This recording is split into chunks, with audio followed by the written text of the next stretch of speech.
எல்லாருக்கும் வணக்கம். இன்னைக்கு நம்ம north Indian special rose kaju byte எப்படி செய்யறதுன்னு வாங்க பார்ப்போம். ஒரு 350 ml நெய் ஒரு கடாயில் ஊற்றணும். நல்லா மைய அரைச்ச முந்திரி ஒரு கிலோ அதில் சேர்த்துக்கணும். நான் ஆல்ரெடி முந்திரிலாம் அரைச்சி வச்சுருந்தேன். நல்லா கெட்டி இல்லாமல் நல்லா மைய அரைச்சிடணும். முந்திரியை நல்லா கிண்டிக்கிட்டே இருக்கணும். நீங்கள் இது வீட்டில் ட்ரை பண்ணி பார்க்குற மாதிரி இருந்தால் இரும்பு சட்டி தான் கரெக்டாக இருக்கும். அலுமினியம் சட்டி இந்த மாதிரி சட்டிலாம் யூஸ் பண்ணிங்கன்னா கண்டிப்பாக அடிப்பிடிக்கும்.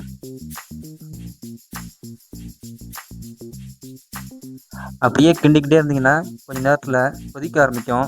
அப்போது லைட்டாக தண்ணி தெளித்து பார்க்கணும். சுருன்னு சவுண்டு கேட்டுச்சுன்னா ரெடி ஆகிடுச்சுன்னு அர்த்தம்.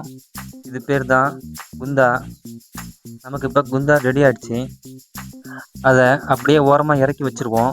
அடுத்து நம்ம சாசன் ரெடி பண்ணணும். ஒரு 850 கிராம் சீனி முங்குற அளவுக்கு தண்ணி ஒரு கடாயில் ஊற்றி கொதிக்க விடணும். இந்த மாதிரி ஸ்வீட்ஸுக்கெல்லாம் மினரல் வாட்டர் தண்ணி தான் யூஸ் பண்ணணும். சீனி கொதித்த உடனே ஒரு 850 கிராம் லிக்விட் குளுக்கோஸ் சேர்க்கணும். எசன்ஸ் கடையில் அந்த லிக்விட் குளுக்கோஸ் கிடைக்கும். நீங்கள் வீட்டில் ஸ்வீட்ஸ் அதிகமாக செய்வீங்க அப்படின்னா நம்ம சேனலை சப்ஸ்கிரைப் பண்ணிக்கோங்க. இதில் ஸ்வீட்ஸ் சம்மந்தமான வீடியோஸ் நிறைய போடுவோம். அதோட அளவும் சொல்லுவோம். சாசன் இப்போது ஒரு அரை பருவம் வந்துடுச்சு. இப்போ ரோஸ் மில்க் எசன்ஸ் ஒரு 1.5 மூடி சேர்த்துக்கணும்.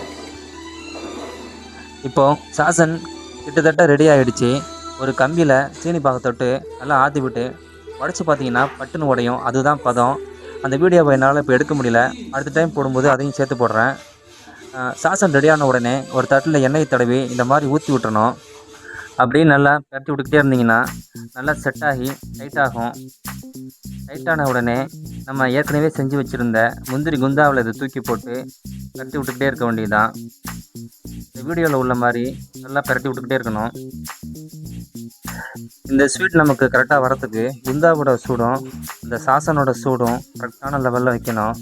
குந்தாவிலையோ இல்லை சாசன்லையோ சூடு மிஸ் ஆனிச்சுன்னா இந்த ஸ்வீட்டு மிஸ் ஆகிடும், நமக்கு வராது, வேறு மாதிரி ஆகிடும். இந்த ஸ்வீட்டு நல்லா முந்திரி டேஸ்ட்டில் கிறிஸ்பியாக இருக்கும், லைட்டாக முறுமுறுப்பாக இருக்கும். இந்த மாதிரி வரும்னா குந்தாவோட சூடு பதம் முக்கியம். இப்படி தூக்கி போடும்போது பஞ்சு பஞ்சாக வரும். இப்படி வந்தால் தான் ஸ்வீட் கரெக்டாக வந்துருக்குன்னு அர்த்தம். நமக்கு இப்போ ஸ்வீட் ரெடி ஆகிடுச்சு. அந்த கலர்லாம் ஒன்றா மிக்ஸ் ஆகிற மாதிரி கையை வச்சு நல்லா தேய்ச்சி மாலிஷ் பண்ணிக்கணும். ஸ்வீட் கையை வச்சு தேய்க்கும் போது சூடாக தான் இருக்கும், அப்படியே தான் தேய்க்கணும். நம்ம ஸ்வீட் ரெடியான உடனே ஒரு தட்டில் ரோஜா இதில் போட்டு அப்படியே இந்த ஸ்வீட்டை மேலே வச்சு ரோலிங் பைப்பை வச்சு தேய்க்க வேண்டியதான். ஒரு அரை மணி நேரம் இல்லை 1 மணி நேரம் கழித்து அதை கட் பண்ணி கொடுக்க வேண்டியதான். இந்த மாதிரி ஸ்வீட்ஸ்லாம் உங்கள் வீட்டு ஃபங்க்ஷனுக்கு செய்யணும் அப்படின்னா எங்களை கான்டாக்ட் பண்ணுங்கள். நாங்கள் கண்டிப்பாக வந்து செஞ்சு கொடுக்குறோம். இப்போது நம்ம ஸ்வீட் போட்டு ஒரு 3/4 மணி நேரம் ஆகிடுச்சு. வெட்டுற பாகத்தில் இருக்குது. கட்டிங் பண்ணிகிட்டு இருக்கோம் பாருங்கள்.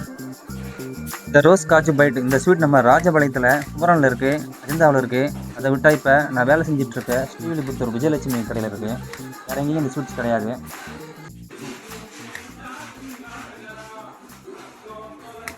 இந்த ஸ்வீட்டுக்கு முக்கியமே இந்த மாதிரி பஞ்சு பஞ்சாக வந்திருக்கணும். இந்த மாதிரி பஞ்சு பஞ்சாக வந்திருந்தால் தான் சாப்பிடும்போது லைட்டாக கிறிஸ்பியாக இருக்க மாதிரி இருக்கும். அந்த முந்திரி டேஸ்ட்டு, அந்த கிறிஸ்பியாக இருக்கிறது, அந்த ரோஜாப்பூ இதெல்லாம் சேர்ந்து நல்ல ஒரு டேஸ்ட்டாக இருக்கும்.